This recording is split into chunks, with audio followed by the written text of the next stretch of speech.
G T education മറ്റു വീഡിയോയിലേക്ക് സ്വാഗതം. ഇന്ന് നമ്മൾ ഡിസ്കസ് ചെയ്യാൻ പോകുന്ന ഹോളോ സിലിണ്ടറിനെ കുറിച്ചുള്ള. അപ്പോൾ സിലിണ്ടർ എല്ലാവരും കേട്ടോ, ഹോളോ സിലിണ്ടർ. പ്രത്യേകിച്ചും നമുക്ക് സ്റ്റേറ്റിനും സി ബി എസ് സിക്കും ഐ സി സിക്കും ഒക്കെ ക്വസ്റ്റ്യൻ വരാവുന്നതാണ്. സി ബി എസ് സിക്ക് ഐ സി സിക്ക് ഇത് ഓൾറെഡി ഉണ്ട്. സ്റ്റേറ്റിന് പഴയ രീതിയിലുള്ള ക്വസ്റ്റ്യൻ പേപ്പർ അനുസരിച്ചാണെങ്കിൽ അല്ലെങ്കിൽ പുതിയ രീതിയിലുള്ള ക്വസ്റ്റ്യൻ പേപ്പർ അനുസരിച്ചാണെങ്കിൽ ഇങ്ങനെയുള്ള ചോദ്യങ്ങളൊക്കെ ചോദിക്കാൻ സാധ്യതയുണ്ട്. അപ്പോൾ നിങ്ങൾ ആദ്യമായിട്ടാണ് ചാനൽ കാണുന്നതെങ്കിൽ തീർച്ചയായിട്ടും സബ്സ്ക്രൈബ് ചെയ്യുക, കമന്റ് ചെയ്യുക, ഷെയർ ചെയ്യുക.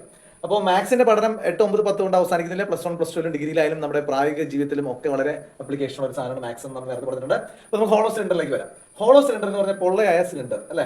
അപ്പോൾ നമ്മൾ ഈ ഒരു ഷേപ്പ് നമ്മൾ കണ്ടിട്ടുണ്ടാവും. ചില എന്താ പറയാ വീപ്പ കുറ്റികൾ എന്നൊക്കെ നമ്മൾ പറയും. അതിന്റെയൊക്കെ അതിന്റെ ഉള്ളു പൊള്ളയായിരിക്കും. ഒരു സിലിണ്ടറിന്റെ ഷേപ്പിന്റെ ഉള്ളു പൊള്ളയായിരിക്കും. നമുക്ക് ഫെറോസിമെന്റ് സ്ലാബുകളൊക്കെ ഇപ്പോൾ നമുക്ക് റോഡ് സൈഡിലൊക്കെ അത് പല ആവശ്യങ്ങൾക്ക് വേണ്ടിയിട്ട് കാണാം. ഈ ഷേപ്പിലുള്ളതാണ്. ഓക്കെ, അപ്പോ ഇതിന്റെ ഏരിയ വോളിയം എങ്ങനെയാണ് കാണുക എന്നുള്ളതാണ് നമ്മൾ ഇന്ന് നോക്കുന്നത്.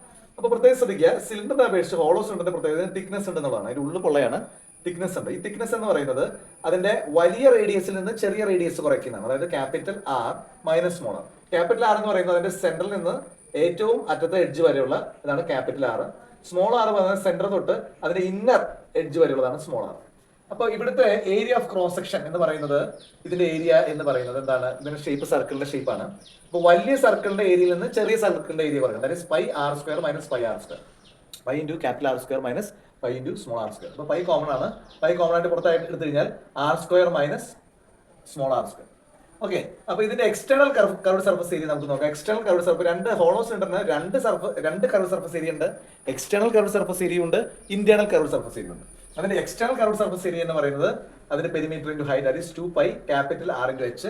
ഇന്റേണൽ കർവ് സർഫസ് ഏരിയ എന്ന് പറയുന്നത് 2π സ്മോൾ ആർ ഇൻറ്റു എച്ച്. അപ്പോൾ അടുത്ത ഇന്നർ റേഡിയസ് ആണ് അവർ, അതാണ് internal curve surface area or inner curve surface area എന്ന് പറയുന്നത്. ഈ ടോട്ടൽ സർഫസ് ഏരിയ എന്ന് പറയുമ്പോൾ ശ്രദ്ധിക്കണം, ഇവിടെ രണ്ട് കർവ് സർഫസ് ഏരിയ ഉണ്ട്. സിലിണ്ടറിൽ ഒറ്റ കർവ് സർഫസ് ഏരിയ ഉണ്ടെങ്കിൽ ഇവിടെ ഔട്ടർ കർവ് സർഫസ് ഏരിയ ഉണ്ട്, ഇന്നർ കർവ് സർഫസ് ഏരിയ ഉണ്ട്. കൂടാതെ സർക്കുലർ ഷേപ്പിലുള്ള രണ്ട് ബേസ് ഉണ്ട്, അതിന്റെ ഏരിയ ഉണ്ട്.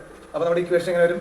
2πRh area of the outer curve surface area plus area of the inner curve surface area, that is 2π small R plus 2π capital R square into small R square. ഇവിടെ എന്തുകൊണ്ടാണ് 2π എന്നുള്ളത് ചിലപ്പോൾ ഒരു സംശയം തോന്നാം. കാരണം ഇവിടെ ഒരു ഏരിയ ഓഫ് ക്രോസ് സെക്ഷന്റെ ഏരിയ ആണ് നമ്മുടെ ഇക്വേഷനോട് പറയുന്നത്. രണ്ടെണ്ണം ഉണ്ട്, അപ്പോൾ രണ്ടുപേരും ക്ലിയർ ആയി വിചാരിക്കും.